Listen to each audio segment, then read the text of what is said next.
Ministro, muito bom dia. Muito obrigado pela sua presença aqui. Eu sei que o senhor tem que embarcar daqui a pouco. Vai embarcar com Lula, é isso?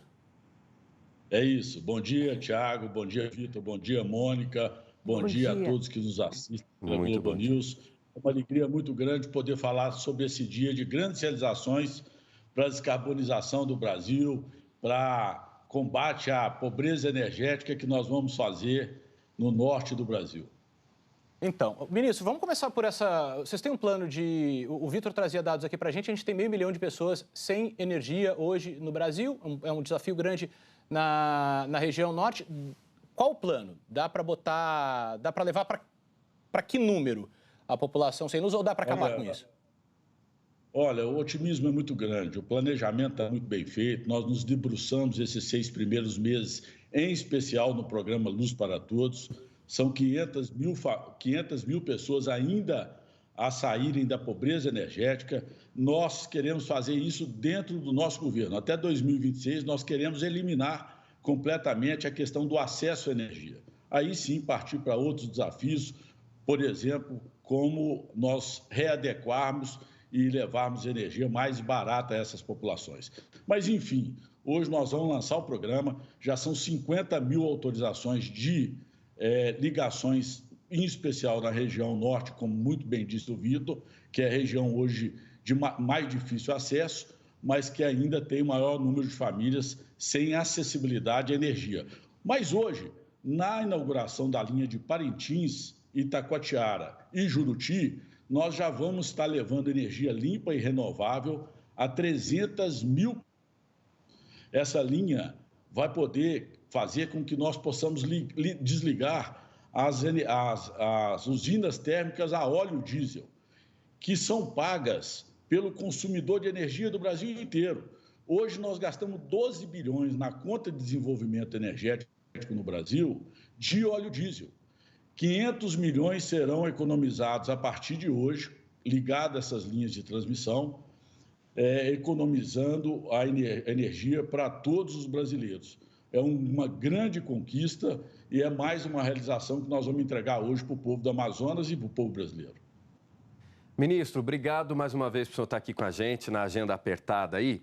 Logo após essa agenda em Parintins e Amazonas, os senhores seguem para o Pará para participar da Cúpula da Amazônia. Um dos temas que vem sendo evitado é justamente a exploração de petróleo ali na Foz do Amazonas.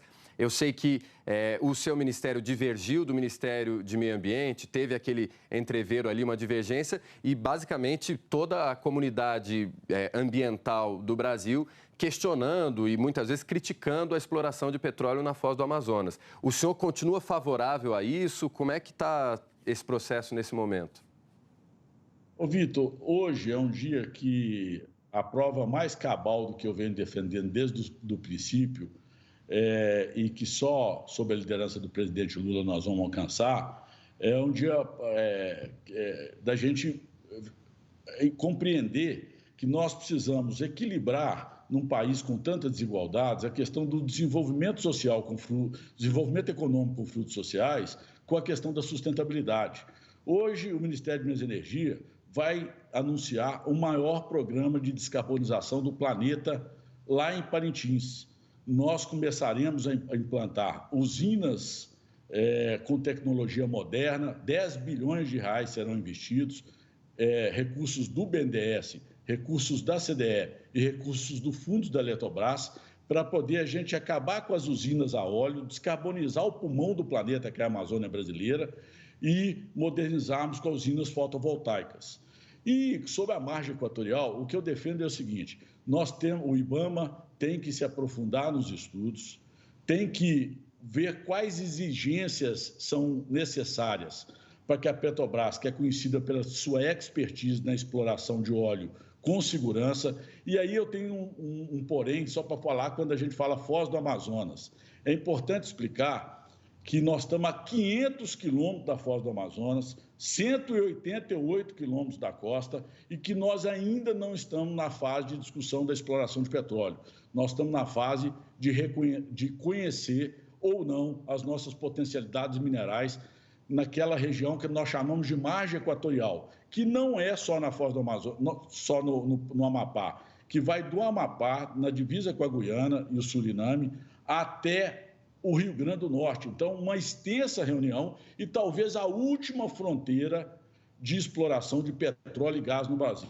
É importante ressaltar que antes da transição energética, transição tal que o Brasil será o grande protagonista do mundo, eu tive a oportunidade de ver isso no G20, o Brasil, há uma grande expectativa do mundo, em especial dos países do sul global, que o Brasil seja o protagonista e o presidente Lula lidere, inclusive na relação de poder monetizar a Índia e o Brasil nessa relação com os países industrializados, para que nós possamos explorar a nossa tão limpa matriz energética numa relação diplomática que venha trazer riquezas para o Brasil, gerar oportunidades de emprego e renda e combater a desigualdade. Ministro, eu vou convidar o senhor já antecipadamente para a gente voltar a falar sobre a Foz, sobre a exploração de petróleo, nessa que ficou conhecida e chamada de Foz do Amazonas, porque tem muita coisa para ser discutida, principalmente os dados e os pontos que os ambientalistas e o IBAMA, com seu corpo técnico, produziu um relatório explicando passo a passo por que eles são contra. Mas eu sei que o senhor tem pressa e a gente precisa avançar nos assuntos, e eu vou botar um outro assunto aqui, eu queria que o senhor aguardasse um pouquinho, enquanto a gente traz as informações aqui da Petrobras, que a gente explicou aqui, teve um lucro líquido de quase 29 bilhões de reais, é muito dinheiro, mas nesse segundo trimestre do ano, o lucro recuou, cerca de 47% em relação aos 54 bilhões que foram somados no mesmo período de 2022. E aí o Marcos Vinícius se junta a nós aqui, ministro, ele vai nos explicar, então, todos os detalhes dessa redução no lucro da Petrobras e a gente já volta a falar. Ministro Marcos Vinícius, bom dia. Salve, Thiago. Muito bom dia para você, bom dia para todo mundo que está acompanhando aqui o Em Ponto. Exatamente, a Petrobras divulgou ontem, então, os resultados, o desempenho da estatal ao longo do segundo trimestre desse ano. Então, o desempenho da estatal entre os meses de abril e junho. O resultado, gente, foi o seguinte: a Petrobras teve um lucro líquido de 28 bilhões 782 milhões de reais. É um número alto, então falando assim dessa maneira, talvez não fique muito claro se esse resultado é bom, se esse resultado é ruim. Então, para você de casa poder comparar melhor esse dado, a gente foi atrás do lucro da Petrobras, o lucro líquido, exatamente no segundo trimestre do ano passado, o mesmo período, então, para a gente poder traçar essa comparação. E adivinha, o resultado foi uma queda de 47%. A gente tem inclusive uma tela para você de casa, um gráfico, exatamente para mostrar então esse dado de forma mais clara. Olha só, no segundo trimestre do ano passado, de 2022, o lucro líquido da Petrobras tinha sido de 54 bilhões 330 milhões de reais. Já agora, então, no segundo trimestre desse ano, o lucro líquido foi de 28 bilhões, como a gente falou agora há pouco. Isso representa, então, uma queda de 47%, ou seja, quase metade, a menos do que a gente tinha visto no segundo trimestre do ano passado. E aí, se a gente comparar o segundo trimestre desse ano com o primeiro trimestre desse ano também, comparando, então, esses dois períodos, a gente percebe que também houve uma queda. A gente, inclusive, tem uma outra tela, um outro gráfico para você de casa. Olha só, no primeiro trimestre desse ano, o lucro líquido da Petrobras tinha sido de 38 bilhões e 200 milhões de reais. E aí, como a gente falou, caiu para 28 bilhões, ou seja, uma queda que passou de 24,5%, como você está vendo aí. A Petrobras disse o seguinte, que esses efeitos, que esse resultado, foi influenciado principalmente pela desvalorização do preço do petróleo tipo Brent, que é referência no mercado internacional, pela queda de mais de 40% na diferença entre o preço do petróleo e os preços internacionais do diesel e também por causa de maiores despesas operacionais. Por outro lado, a Petrobras disse ainda que esses efeitos foram parcialmente compensados pelos maiores ganhos de capital com venda de ativos e menores despesas financeiras, frutos aí dos ganhos com variação cambial por causa da apreciação do real frente ao dólar. Portanto, resultados aí em relação a esse último trimestre da Petrobras. Eu volto com vocês. Ministro, prestação de contas da indústria petrolífera é sempre bastante complicado, são muitas as variáveis. Mas de ontem para hoje, desde que saiu a notícia do lucro da Petrobras, os especialistas em petróleo todos apontam a questão de que, no momento apesar da queda do preço do petróleo, quando se mudou a política de preços, agora o petróleo voltou a subir. E houve uma importação muito grande, 650% de aumento na compra de gasolina lá fora para evitar o abastecimento, para poder manter um preço melhor no mercado interno e, com isso, não agravar a inflação. Então, a preocupação do setor agora é que a continuidade dessa política vá diminuindo essa lucratividade e que a gente volte a ter, digamos, uma situação mais complexa, mais complicada para a indústria. Então, o que o senhor acha? Vai haver uma reversão dessa política, ou pelo menos uma mudança na política de preços depois desse resultado? Primeiro, me permita uma correção. Quando se fala do lucro do primeiro trimestre comparado com o lucro do trimestre desse ano, há uma grande distorção. Na política que era comandada pelo ministro Paulo Guedes, nós tínhamos uma clareza de que a Petrobras estava num processo de venda de ativos muito vigorosa. Havia um objetivo claro de se fazer com a empresa o mesmo que se fez com a Eletrobras.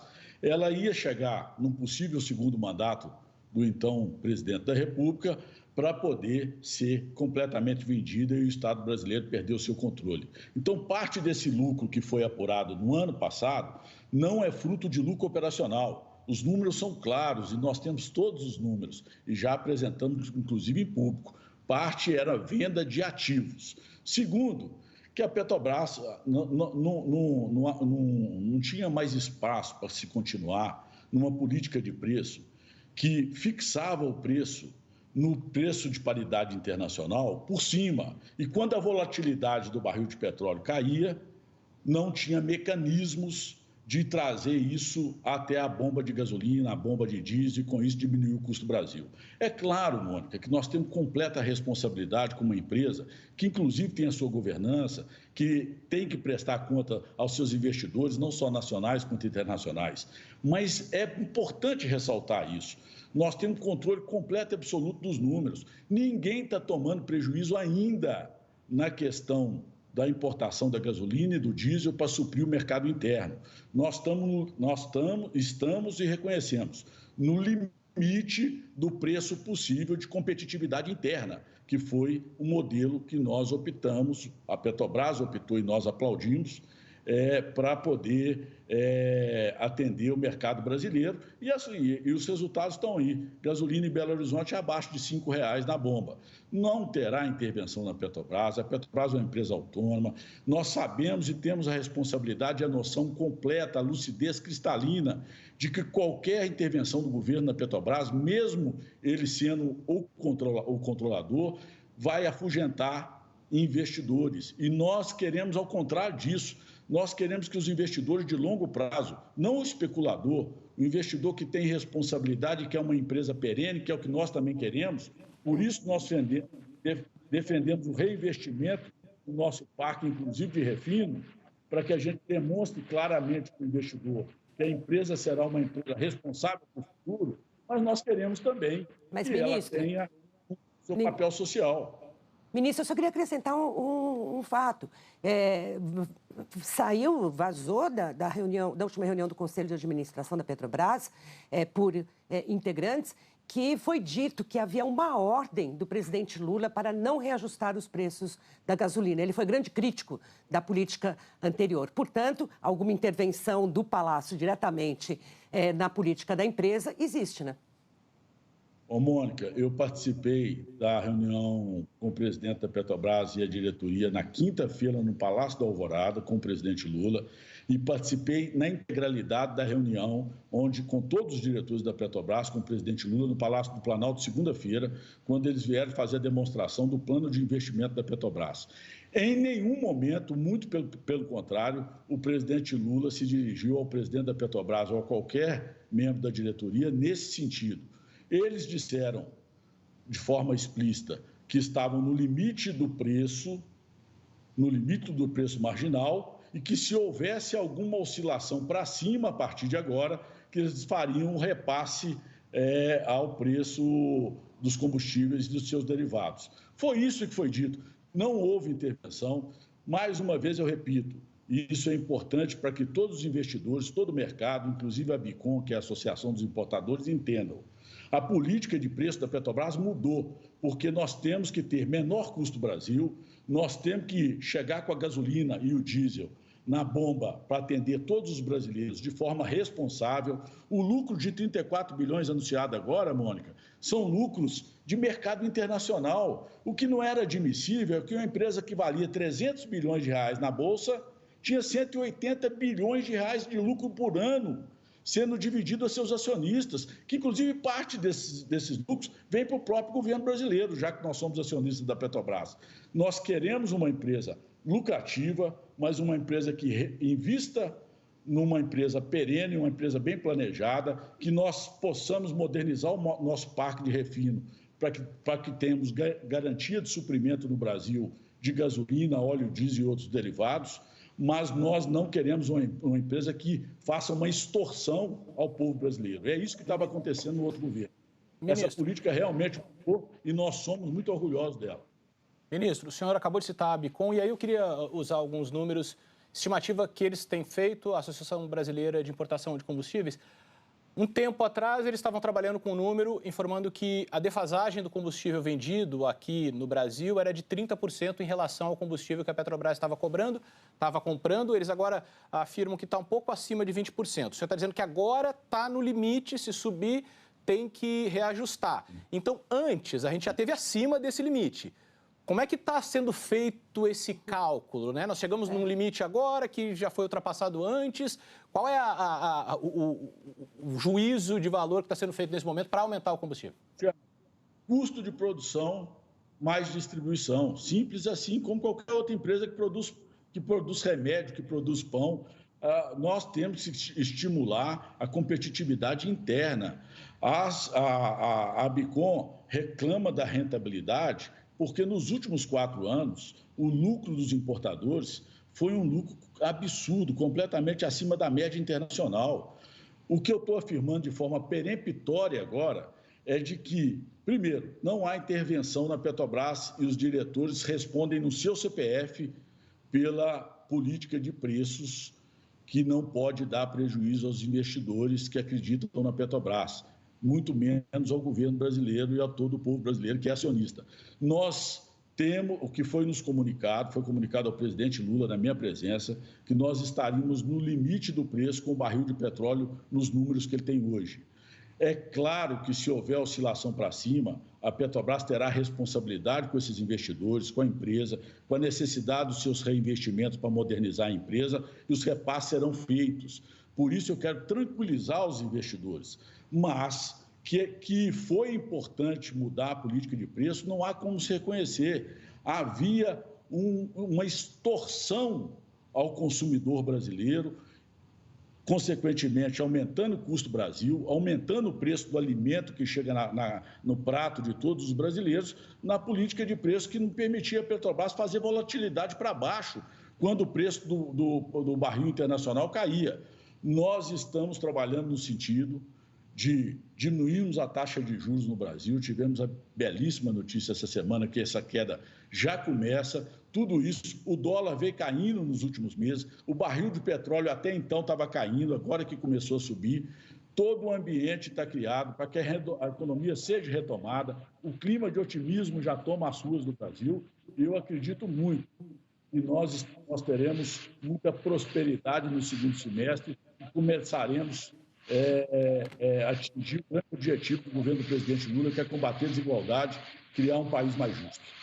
Mas, ministro, eu só queria voltar nessa questão da importação, porque a gente viu, a Petrobras ficou numa situação muito difícil, o tamanho da sua dívida, ao final do governo Dilma. A política de paridade de importação ajudou a empresa a se recuperar e abriu-se o desinvestimento, a venda de ativos e também, evidentemente, a abertura do mercado para importadores. Então, há vários importadores no Brasil que hoje se queixam que eles não conseguem competir com a Petrobras porque ela consegue comprar lá fora com o seu lucro, com o seu caixa, a importação e vender por um preço mais barato. E para eles que têm que pagar essa importação mais cara e vender mais barato, não vale a pena. Por isso a importação aumentou tanto.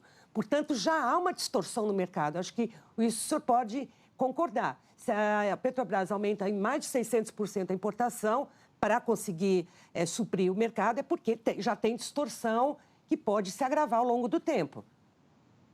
Ô, Mônica, é importante ressaltar, acho que esse ponto é central. Uma das responsabilidades do Ministério de Minas e Energia é manter suprimento energético, tanto de energia elétrica quanto de petróleo e gás e seus derivados, e manter uma política de preços que beneficie a economia brasileira. E nós vamos fazer isso, nós vamos garantir o suprimento. Se nós estivéssemos colocando em risco o suprimento nos postos de gasolina, se estivéssemos colocando em risco os investimentos da Petrobras, já haveria uma enxurrada de ações, inclusive internacionais, com relação à política de preço da Petrobras. O que há é um questionamento comercial da Abicom com relação à mudança de política de preço da Petrobras. E nós já esperávamos essa reação. Eu volto a dizer, não haverá nenhuma irresponsabilidade por parte do governo. Muito pelo contrário, nós estamos debruçados e atentos a essa política de preço para que ela não possa, em nenhum momento, nem comprometer o caixa da Petrobras e comprometer a sua rentabilidade numa média internacional razoável e muito menos faltar suprimento ao consumidor. Esses dois objetivos serão cumpridos, mas nós não abriremos mão de uma empresa, de voltar a um processo de reinvestimento na empresa para que ela aponte a perenidade e a intenção do governo de uma empresa reestruturada e não abriremos mão do preço de competitividade interna, porque isso é justo com o consumidor. Os lucros eram extorsivos no Brasil nos últimos 4 anos, atenderam exclusivamente à indústria de petróleo. E nós queremos o equilíbrio entre essa indústria de petróleo e a missão constitucional e até na lei das estatais da Petrobras, que é também cumprir com o seu papel social. Ela é uma empresa importante ter lucro, mas lucros que têm parâmetros internacionais claros. A Petrobras chegou a ser a empresa, proporcional ao seu tamanho, mais lucrativa do mundo nos últimos 2 anos. Isso não é admissível num país em desenvolvimento que precisa combater miséria, fome, e uma das formas de combater isso é tendo preço de combustíveis mais razoáveis para os brasileiros. Ministro, eu sei que o senhor tem voo daqui a pouquinho. Uma última pergunta, então, mais rapidamente, para a gente liberar o senhor aqui. O governo estava estudando voltar a comprar energia da Venezuela. Nicolás Maduro, da Venezuela, se encontra com Lula agora na cúpula da Amazônia. Esse assunto deve ser tratado de maneira bilateral entre os dois? O Brasil deve voltar a comprar energia da Venezuela? Porque em Roraima ainda não está ligado ao sistema internacional, né, e ao sistema interligado nacional, e deve demorar para esse linhão Manaus-Boa Vista ficar pronto, né? Como é que está essa questão de compra de energia da Venezuela? Ô, Vitor, mais do que isso, nós já fizemos essa reunião com a Venezuela há 2 meses atrás, quando o presidente Maduro esteve aqui. O Ministério de Minas e Energia, nesses 2 meses, se dedicou muito a elaborar o decreto e negociar a compra dessa energia, que eu quero aqui explicar ao povo brasileiro. Hoje terá uma grande vantagem nós assinarmos lá o decreto que autoriza a importação da energia de Guri. O povo de Roraima pagava pela energia de Guri, no princípio do governo anterior, em torno de R$ 120 a R$ 130 reais o megawatt. Por uma questão política, geopolítica, uma decisão meramente, na minha opinião, completamente distorcida do interesse público, deixou de comprar essa energia de Guri e passou a comprar energia de 3 usinas, 2 a gás e 1 a óleo, colocando mais de 40 caminhões por dia na BR-174, levando óleo diesel até a usina de Guri. Mais uma vez, repito, óleo diesel que é pago por todo consumidor de energia brasileiro. Nós vamos autorizar que Guri volte a fornecer para o estado de Roraima. E aí mais um dado fundamental e importante.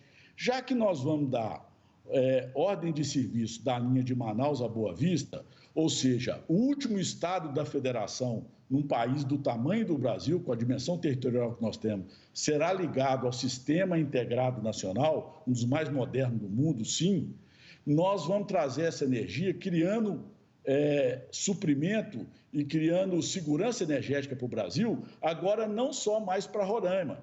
Quando essa linha de transmissão estiver pronta, será possível, em momentos como nós passamos há 2 anos atrás, de muito aperto energético, tivemos à beira de um colapso de energia, que essa energia de Guri, em potencial, possa ser interligada a todo o Brasil. Hoje será o primeiro passo para a integração energética da América do Sul, já que nós já temos a integração com a Argentina e com o Uruguai. E aqui faço mais um destaque. Em momentos de bonança hídrica, como vivemos esse ano, eu tive o cuidado de autorizar a exportação de energia para a Argentina. Quando Furnas e Itaipu estavam vertendo água, ao invés dessa água ser jogada fora, eu autorizei a exportação de energia hidráulica para a Argentina e economizou 500 milhões de reais no custo do consumidor brasileiro. Ou seja, essa integração é fundamental tanto na energia elétrica quanto no gás, para que nós possamos, em momentos de bonança, exportarmos, em momentos de dificuldade, importarmos energia, criando garantia de suprimento. Ministro, a conversa está muito boa, mas eu sei que o senhor vai perder o voo, nós também vamos perder o horário. Só para a gente finalizar, então, rapidinho. Então, o decreto está pronto, o Brasil volta a comprar energia da Venezuela quando, objetivamente? O decreto autoriza, a partir de hoje, a Venezuela a partir de hoje, a Venezuela retrofitar a linha, porque depois que ela foi desligada, a linha que liga Gúria, mais ou menos 700 quilômetros, Gúria até a divisa do Brasil, vai precisar de uma série de obras do lado da Venezuela. Mas nós vamos autorizar que o Brasil possa fazer essa importação. Assim que essa linha é retrofitada, pode demorar em torno de um ano, nós teremos energia limpa e renovável, produzida na Venezuela por uma usina hidráulica extremamente estratégica, para poder garantir de suprimento ao Brasil. Ministro Alexandre Silveira, de Minas Energia, muito obrigado pela presença aqui com a gente e pelo amplo leque de assuntos que a gente debateu aqui hoje. Muito obrigado. Verdade. Muito obrigada, ministro. Foi um prazer ter o senhor aqui hoje. É uma alegria, sempre à disposição, conversar com todas as brasileiras e brasileiros através de vocês. E boa Abraço, viagem. Mônica. Boa viagem, vai lá para Obrigado, o Vitor, muito obrigado pela participação Valeu, hoje aqui. obrigado, Até mais. Obrigada, Vitor. Até a próxima.